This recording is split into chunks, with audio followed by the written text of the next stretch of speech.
SNA associates Pakistan की बेहतरीन law firm है जो पाकिस्तान के मारूफ कानूनदान Shahbaz Murtaza Ansari advocate high court व फेडरल शरीयत कोर्ट की रहनुमाई में सारे पाकिस्तान में फैमिली केसेस, प्रॉपर्टी केसेस और चेक केसेस में बेहतरीन सर्विसेज फराहम करती है। SNA law associates court marriage, online court marriage के अलावा तलाक, नादरा तलाक सर्टिफिकेट, मैरिज सर्टिफिकेट के बाबत भी बेहतरीन सर्विसेज फराहम करती है। SNA लॉ एसोसिएट्स के मेन ऑफिस मुल्तान में miss Rizwana Ayub advocate high court, Chaudhry Asif Karim Sindhu advocate high court, miss Mahwish Rabia advocate high court और miss Afsha advocate high court शामिल हैं। इसके अलावा पाकिस्तान के दूसरे शहरों में भी काबिल वकील SNA लॉ एसोसिएट्स के पैनल में शामिल हैं। मजीद दुनिया भर के पाकिस्तानी अपने कानूनी मसाइल के बाबत शाम 7 से 9 के दरमियान Shahbaz Murtaza Ansari advocate high court के WhatsApp नंबर 0333618191 पर फ्री मशवरा कर सकते हैं। आपका एतमाद ही हमारा फख्र है। मोहतरम नाज़रीन, अस्सलाम वालेकुम। Shahbaz Murtaza Ansari advocate high court व फेडरल शरीयत कोर्ट मुल्तान पाकिस्तान से आपसे मुखातिब हूँ। मेरा कुछ साल पहले एक लेक्चर जारी हुआ था, दादा की जायदाद में पोते का हिस्सा। ये मेरा वो लेक्चर है जो सबसे ज़्यादा देखे जाने वाली वीडियो है और अब तक इसको दुनिया भर से 62,000 से ज़ायद पाकिस्तानी देख चुके हैं। सबसे पहले तो आप लोगों का शुक्रिया कि आप मेरे लेक्चर्स को पसंद करते हैं। और अब अक्सर मुझसे लोग सवाल करते हैं, तो उसमें मैंने एक बात बताई थी कि 2000 में फेडरल शरीयत कोर्ट ने जो पोता पोती की विरासत का जो कानून है, दफ़ा 4 मुस्लिम फैमिली लॉज ऑर्डिनेंस 1961, उसको फेडरल शरीयत कोर्ट ने खिलाफ शरीयत करार दे दिया था और उसके बाद उसकी अपील सुप्रीम कोर्ट पेंडिंग है। तो अक्सर लोग सवाल करते थे कि जी 2000 में जो फैसला फेडरल शरीयत कोर्ट का हुआ था, उसके खिलाफ अपील दायर हुई थी, उस अपील का फैसला हो गया या नहीं। तो अब 2023 में एक हाई कोर्ट की जजमेंट आई है इसी कानून नुक्ते पर, पोता पोती की विरासत के बारे में। और ना सिर्फ पोता पोती की विरासत के बारे में बल्कि मुतवफ़ी की जो बेवा होती है वो अपने ससुर की जायदाद में हिस्सेदार होगी या नहीं, हिस्सा ले सकती है नहीं, इस पॉइंट पर। तो एक ये बेहतरीन जजमेंट है। और इसके अलावा एक 2022 में भी जजमेंट सुप्रीम कोर्ट की आई है, लेटेस्ट जजमेंट है दोनों। तो आज मैं इन्हीं पर डिस्कस करूंगा कि ये मामला है क्या और जो अब आला अदालती फैसला जाता है उनमें क्या करार दिया गया है और उनका क्या इफेक्ट होगा, और फेडरल शरीयत कोर्ट की फैसले के खिलाफ जो अपील सुप्रीम कोर्ट में थी वो उसका फैसला हुआ या नहीं। सो आज हम ये सारी चीज़ें डिस्कस करेंगे। आप लोगों ने मेरी वीडियो पसंद करते हैं, इसका शुक्रिया।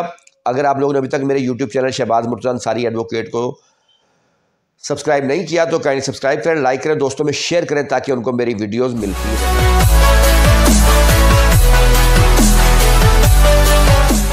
बाकायदा इस मौजू पर गुफ्तगू करने से पहले मैं 2 बातें आप लोगों से करना चाहता हूँ। एक तो ये है कि मैं देखता हूँ कि मैं एक लेक्चर जारी करता हूँ, फिर उसी से मिलता जुलता लेक्चर जो है यूट्यूब पे मौजूद होता है। तो अर्ज़ करने का मकसद सिर्फ इतना था कि लेक्चर जारी कर देना कोई बड़ी बात नहीं होती। मैंने पहले भी एक बार कहा था कि मैं अगर किसी हार्ट स्पेशलिस्ट डॉक्टर का एक लेक्चर देख लूँ तो 2 दिन तैयारी करूँ तो वो जारी कर दूँगा, लेकिन उससे मैं हार्ट स्पेशलिस्ट बन नहीं जाऊँगा।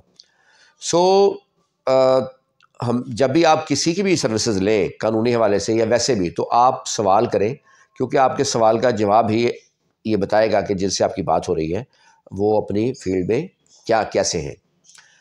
जहाँ तक हमारा तल्लक है, किसी भी कानून नुक्ते पर आपको कोई केसला चाहिए हो, हमारी पेड सर्विसेज है। 15 मिनट के अंदर जो है वो आपको उस कानून नुक्ते पर केसला मिल सकता है। केसला क्या हमें होती है आज मैं ये बाद में डिस्कस करूँगा। और इसके अलावा एक और चीज़ भी है कि कई बार ये कहा जाता है कि वो सर्विसेज लेते हैं किसी की और वो बाद में फिर उनको प्रॉपर क्लाइंट को डील नहीं किया जाता। एक बात तो ये है कि किसी के हम नहीं रिस्पॉन्सिबल, हम अपनी सर्विसेज के रिस्पॉन्सिबल हैं। मेरे जो केसेस चल रहे हैं, अगर मेरे पैनल पे जो लायर्स हैं मुख्तलिफ शहरों में, अगर वो आपको प्रॉपर डील ना करें, वेलकम ना करें, फिर आपने मुझे बताना है, ठीक है। तो अदरवाइज़ हम कोशिश हमेशा करते हैं, मेरे जो लायर्स हैं, मेरी टीम के जो हिस्सा हैं, वो भी कोशिश करते हैं, हम सब कोशिश करते हैं कि अपने क्लाइंट्स को बेहतरीन सर्विसेज दें, क्योंकि हमारा तल्लक हमारी सर्विस की हद तक होता है। کہ ہم جو ڈیٹ پر جو کارروائی ہے وہ کریں، اور جو ڈرافٹ ہے یا جو بھی ہے وہ کہ بہترین ہونا چاہیے، فیصلوں سے تعلق نہیں ہوتا۔ پھر بعض اوقات دوسرے لائر نہیں ہوتے، بعض اوقات جیسے اب چھٹی پہ، بعض اوقات اسٹرائک ہے، تو ان سے بھی ہمارا ذمہ داری نہیں ہوتی، ہمارا اپنے کام کی حد تک ذمہ داری ہوتی ہے، وہ انشاءاللہ پوری کرنے کی کوشش کرتے ہیں۔ اب میں آتا ہوں اس ٹاپک کی طرف، یہ معاملہ ہے کیا؟ قرآن پاک میں سب سے پہلے قرآن پاک میں سورۃ النساء، اس میں وارث بیان کیے گئے ہیں متوفی کے۔ ان وارثان میں متوفی کے والدین ہیں، متوفی کی بیوہ یا رنڈوا جو بھی صورتحال ہو، اور متوفی کی اولاد ہے۔ تو یہ ہے قرآن پاک کی سورۃ النساء آیت نمبر 7۔ اس میں بتا دیا گیا ہے کہ متوفی کے یہ وارث ہوں گے جس کی ڈیتھ ہوگی، اور اس کے علاوہ کوئی دیگر وارث نہیں ہوگا یا کوئی دور کا وارث نہیں ہوگا۔ یعنی کہ یہ جو وراثت ہے نا، یہ انتقال چڑھنے سے، رجسٹری سے نہیں ہوتی، یہ یا کورٹ کی ڈگری سے نہیں ہوتی، یہ جیسے کسی کا دم نکلتا ہے اس کے وارث، اس کے جو جداد منقولہ غیر منقولہ ہے اس میں وہ وارث قرار پا جاتے ہیں اسی لمحے۔ اب سورۃ النساء میں یہ بتا دیا گیا وارث۔ اچھا، اب ایشو کیا ہے پوتے کی وراثت والا؟ وہ یہ ہے، سام ٹائم ایسا ہوتا ہے کہ ایک آدمی ہے، صاحب جداد ہے، اس کی اولاد ہے، اس کے 4 بیٹے ہیں، 3 بیٹیاں ہیں، میں مثال دے رہا ہوں، اس کا کوئی ایک بیٹا یا بیٹی اس کی زندگی میں وفات پا گئے، یعنی اب 3 بیٹے اس کے زندہ ہیں، 2 بیٹیاں زندہ ہیں، ایک بیٹا اور ایک بیٹی جو کہ شادی شدہ تھے وہ وفات پا گئے۔ اب جب اس آدمی کی جو صاحب جداد ہے اپنی ڈیتھ ہوگی، تو اس وقت اس کے 3 بیٹے اور 2 بیٹیاں زندہ ہوں گی جو میں نے مثال دی ہے۔ تو قرآن پاک کی سورۃ المبارکہ کے تحت جب اولاد موجود ہو تو پھر جو جائیداد ہے وہ دیگر وارثوں میں نہیں آتی، مطلب متوفی کے بہن بھائیوں میں نہیں جاتی۔ اسی طرح جو اس کی اولاد وفات پا گئی ہے، اس کی جو اولاد ہے وہ بھی پوتا پوتی اس کے ہوتے ہیں مرنے والے کے، اس وقت جب اس کی ڈیتھ ہوتی ہے، تو اس اصول کے تحت وہ بھی وارث نہیں قرار پاتے۔ لیکن یہاں ایک مسئلہ آ گیا تھا کہ ایک طرف تو ایک اس کی اولاد جو ہے، اس کی اولاد کی ڈیتھ ہوئی، جس اولاد کی ڈیتھ ہوئی ہے، بیٹا یا بیٹی، ایک طرف تو ان کی جو اولاد ہے آگے، یعنی اس کے پوتا پوتی یا نواسے نواسیاں، وہ یتیم یا مسکین ہو گئے۔ دوسری طرف جب اس کی ڈیتھ ہوگی تو جو زندہ بیٹے ہیں بیٹیاں ہیں وہی وراثت لے سکتے ہیں، وہ جو جس کی پہلے ڈیتھ ہو گئی تھی ان کی اولاد وراثت نہیں لے سکتی، کیونکہ دور کے وارث ہو جاتے ہیں، وہ پوتا پوتی یا نواسے نواسی ہیں۔ جبکہ قرآن پاک میں، شریعت میں یہ ہے کہ جو یتیم اور مسکین ہو ان کو بلکہ زیادہ دینے کا حکم ہے۔ تو اس بات کو مد نظر رکھتے ہوئے دفعہ 4 مسلم فیملی لاز آرڈیننس 1961 میں قانون بنایا گیا تھا، جس میں یہ قرار دیا گیا تھا کہ اگر کوئی شخص اپنے باپ کی زندگی میں وفات پا جاتا ہے، جو اس کا باپ صاحب جداد ہو، تو کل کو، اور وہ جو شخص وفات پاتا ہے اس کی اولاد ہو، بیوہ ہو، تو کل کو جب مرنے والے شخص کا صاحب جداد والد فوت ہوگا تو اس کی مرنے والے شخص کی جو پوتے پوتیاں ہوں گے یا نواسا نواسی ہوں گے، وہ ایسے ہی اپنے دادا کی جداد میں حصے دار ہوں گے جیسے کہ ان کے والد صاحب زندہ ہوں ان کے دادا کی وفات کے وقت۔ یعنی کہ جو حصہ پوتے پوتیوں کے چچا کو ملے گا وہی حصہ اس کے والد، مرنے والے والد کا کنسیڈر ہوگا جو پہلے سے مر چکا ہے، اور وہ حصہ آگے اس پوتے پوتیاں نواسا نواسی کو ملے گا۔ تو یہ قانون بنایا گیا تھا۔ تو اس کا بنیادی مقصد یہی تھا کہ پوتے پوتیاں نواسے نواسیاں، وہ لوگ جن کے والد یا والدہ کی پہلے ڈیتھ ہو گئی ہے، وہ اس بنا پر شرعی حصے سے محروم نہ ہو، اور ان کو بھی جو ان کے جو چچا کو حصہ ملنا ہے یا جو ان کی پھوپھی کو حصہ ملنا ہے، وہی حصہ ان کی مرنے والی والدہ یا مرنے والے باپ کے حصے کے طور پہ ان کو ملے۔ تو یہ اس کا بنیادی مقصد تھا۔ یہ قانون بنایا گیا تھا جو ہے 1961 میں۔ اچھا، اس کے بعد اس قانون کو چیلنج کیا گیا مختلف دفعہ اور یہ معاملہ چلتا رہا، لیکن الٹیمیٹلی 2000 میں فیڈرل شریعت کورٹ نے ایک فیصلہ دیا اللہ رکھا کیس میں PLD 2000 FSC 1۔ اس میں انہوں نے قرار دے دیا کہ یہ ڈیٹیل سے ڈسکس کیا اس قانون کو، اور انہوں نے قرار دے دیا کہ یہ قانون خلاف شریعت ہے، چونکہ قرآن پاک کی سورۃ النساء آیت نمبر 7 میں وارث بتا دیے گئے ہیں، اور جب اولاد ہو تو پھر پوتا پوتی دور کے وارث ہو جاتے ہیں۔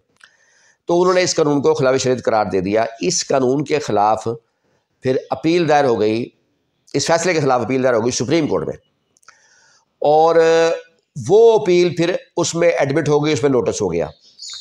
और आइन का आर्टिकल 203D है जो ये कहता है कि अगर सुप्रीम कोर्ट में फेडरल शरीयत कोर्ट के फैसले के खिलाफ अपील दायर हो जाएगी और अपील एडमिट होकर नोटिस हो जाएगा, तो उसमें फिर बाकायदा स्टे की ज़रूरत नहीं है, ऑटोमेटिक वो जो फैसला होगा फेडरल शरीयत कोर्ट का वो मुअत्तल तस्वर होगा सुप्रीम कोर्ट के फैसले तक।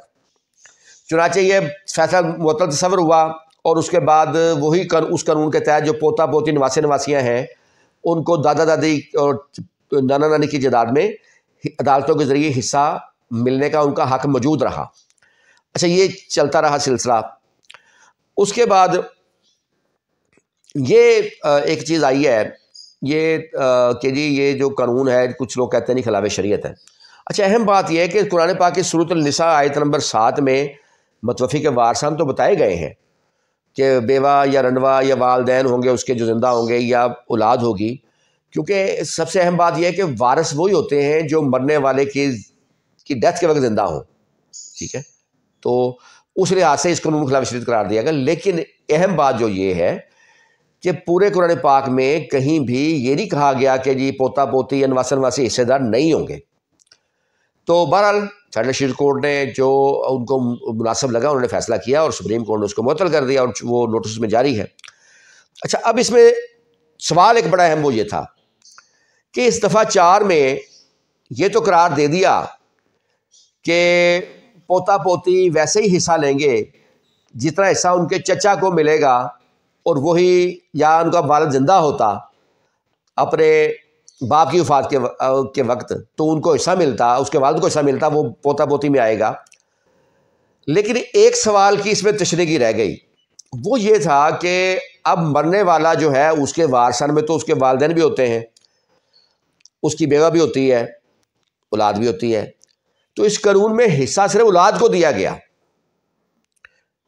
यानी वो ऐसे तस्वर होगा जैसे कि पोता पोती का जो वालिद है वो ज़िंदा हो, यानी इस तरह हिस्सा मिलेगा। लेकिन वो जो बेवा है क्या उसको भी हिस्सा मिलेगा जैसे उसका शोहर, यही वहाँ भी तस्वर किया जाएगा कि जैसे उसका शोहर ज़िंदा हो उसकी ससुर की डेथ के वक़्त, या वो मरने वाले की अगर कोई वालिद या वालदा ज़िंदा है तो उनको भी उसमें उसकी विरासत से हिस्सा जाएगा। यहाँ पर इस कानून में खामोशी है, सिर्फ पोता पोती या नवासा नवासी का इसमें जिक्र किया गया है। तो ये एक अहम चीज़ थी।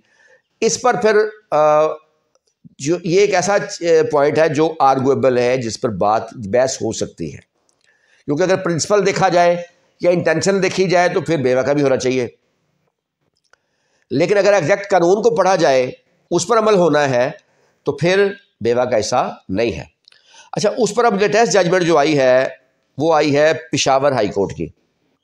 हयात बेगम बनाम रहमान मलिक वगैरह केस है, उसमें उन्होंने जो है 2 बातें करार दी हैं। एक तो उन्होंने इसमें करार दिया है कि जो इस कानून के तहत, एक तो उन्होंने ये उस पर फाइंडिंग वाज़ेह क्लियर बात कर दी है कि 2000 में जो फैसला आया था फेडरल शरीयत कोर्ट का, उसके खिलाफ अपील सुप्रीम कोर्ट जो 2000 में हुई थी वो ताहाल अपील पेंडिंग है, उसका फैसला नहीं हुआ। और आइन के आर्टिकल 203D के तहत ऑटोमेटिक वो फ़ैसला मुअत्तल है, और जब तक वो फ़ैसला मुअत्तल रहेगा तब तक ये कानून ज़िंदा है और इसके तहत पोता पोती नवासा नवासी को हिस्सा मिलेगा दादा दादी के जायदाद में। थ्रू कोर्ट वो हिस्सा ले सकते हैं ज़बरदरी अदालत।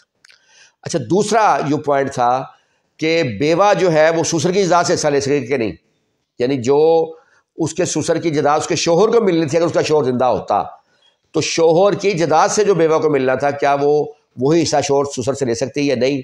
तो इस पर इस जजमेंट में वाज़ेह किया गया कि चूँकि कानून बनाना पार्लियामेंट का काम है और कानून से हटकर अदालतें नहीं जा सकती या कानून की तशरीह करते हुए कानून को तब्दील नहीं कर सकती, इसलिए कानून में चूँकि पोता पोती नवासा नवासी का जिक्र है तो इसलिए सिर्फ उन्हीं को हिस्सा मिलेगा, बेवा हिस्सा नहीं ले सकती अपनी ससुर की जायदाद में। ये बात इसमें क्लियर की गई है। और इसके अलावा एक और फैसला सुप्रीम कोर्ट का आया है 2022 में, कुलसूम बेगम बनाम जो पीरदता ये केस है, और हाई कोर्ट का जो फैसला है वो है हयात बेगम बनाम रहमान मलिक केस जो पेशावर हाई कोर्ट का है, और सुप्रीम कोर्ट का है कुलसूम बेगम बनाम पीरदता। इसमें भी उन्होंने यही होल्ड किया है قرار دیا ہے کہ جو 2000 میں فیڈرل شریعت کورٹ کا فیصلہ ہے اس کے خلاف appeal supreme court still pending ہے. سپریم کورٹ نے اس پر کوئی فیصلہ ابھی تک نہیں کیا, زیر سماعت ہے, لہذا آئین کے آرٹیکل 203D کے تحت وہ فیصلہ جو ہے فیڈرل شریعت کورٹ کا معطل ہے اور پوتا پوتی نواسا نواسی کو حصہ ملے گا. یہ تھی لیٹسٹ ججمنٹ جو 2022-2023 کی تھی, جو میں اپنے دوستوں سے, اپنے جو میرے قارئین ہیں یا جو میرے ویورز ہیں ان سے شیئر کرنا چاہتا تھا. اچھا, اب ججمنٹ کی کیا حیثیت ہوتی ہے؟ اعلیٰ عدالتوں کا جو فیصلہ ہے اس میں بتا دوں کہ جو سول کورٹ کا یا ڈسٹرکٹ کورٹ کا فیصلہ ہوتا ہے نا, وہ بائنڈنگ نہیں ہے کسی بھی کورٹ میں, وہ صرف اسی کیس کی حد تک ہی ہوتا ہے جو کیس میٹر ان کے پاس ہوتا ہے. لیکن ہائی کورٹ کے ایسے فیصلے یا سپریم کورٹ کے ایسے فیصلے جس میں کسی قانونی نقطے کو طے کیا گیا ہو, وہ باقاعدہ سب آرڈینیٹ کورٹ پر بائنڈنگ ہے اور اس کی ایک آئینی حیثیت ہے.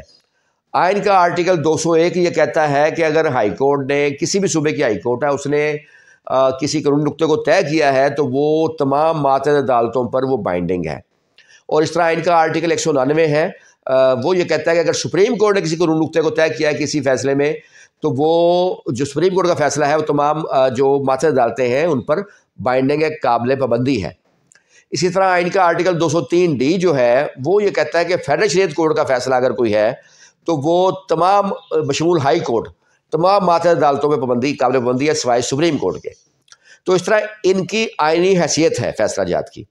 دوسرا, ہم کیسز بھی انہی کی بنیاد پر جیتتے ہیں, یعنی کہ اگر ہمارے کیس میں کوئی ایسا نقطہ ہے جو کو آلریڈی ہائی کورٹ یا سپریم کورٹ فیصلہ کر چکی ہے یا فیڈرل شریعت کورٹ فیصلہ کر چکی ہے, بائنڈنگ دے چکی ہے, تو ماتحت عدالت پہ وہ بائنڈنگ ہے, ہم وہ کیس لا پیش کرتے ہیں.